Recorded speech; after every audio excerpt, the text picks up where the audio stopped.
Hello guys, welcome back to my channel. ఎలా ఉన్నారు అందరూ? మేమైతే చాలా బాగున్నాం. ఈరోజు అయితే మేము ఎక్కడికి వచ్చామో తెలుసా?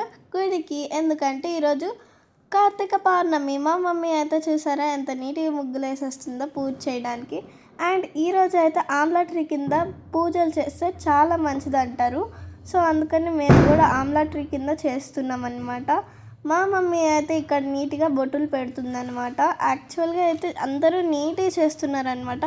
ఈరోజు అయితే శివలింగానికి పూజలు చేస్తున్నారు. అండ్ మేము కూడా చేసాం, కానీ ఆ వీడియో క్లిప్ మిస్ అయింది కాబట్టి మీకు రాకపోయి ఉండొచ్చు. సో అయితే బాగా చేస్తున్నారు అనమాట. ఇక్కడ చాలా బాగుంది ఈ ప్లేస్ కూడా. ఈరోజు చూసారా, ఇక్కడైతే మా అన్నయ్య ఎంత ఫన్నీగా అక్కడ కూర్చున్నారో.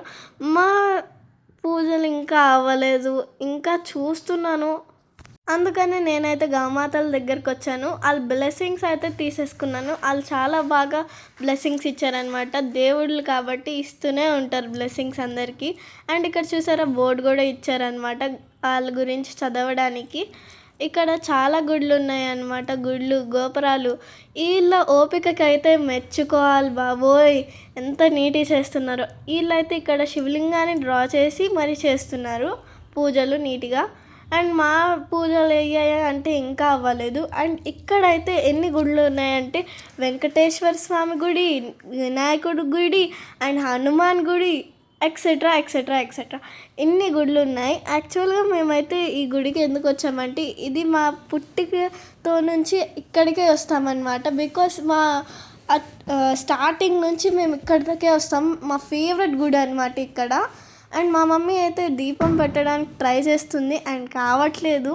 బట్ ఎందుకంటే దేవుడు కూడా కరుణించాలి కదా దీపం పెట్టడానికి. అండ్ మా డాడీ అయితే పక్క నుంచి చెప్తున్నాడు అనమాట, ఇలా వెలిగించండి అలా వెలిగించండి అనేసి. మా మమ్మీ అయితే అప్పుడు గుర్తొచ్చింది అనేసి పెడుతుంది ఇప్పుడు దీపాలు. మా అన్నయ్య కూడా హెల్ప్ చేస్తున్నాడు మా మమ్మీకి అనమాట. మా అన్నయ్య చెయ్య చూసుకోరా అంటే చూసుకోలేదు, కాలింది. సో లాస్ట్ అండ్ ఫైనల్లీ మేము అలా దీపాలు పెట్టుకుంటూ నీట్గా మా పూజ అయితే అయిపోయింది కాబట్టి అక్షంతలు వేయడానికి రెడీగా ఉన్నామన్నమాట. అందరం అక్షంతలు వేసేసినాక మొత్తం పూజ అయిపోయింది. నమస్కారం చేసుకుంటూ వెళ్ళిపోదాం అనేసరికి బొట్లు పెట్టుకోవడానికి హనుమంతుడి గుడికి అయితే వస్తున్నాం. సో అంతే guys, bye guys, bye bye.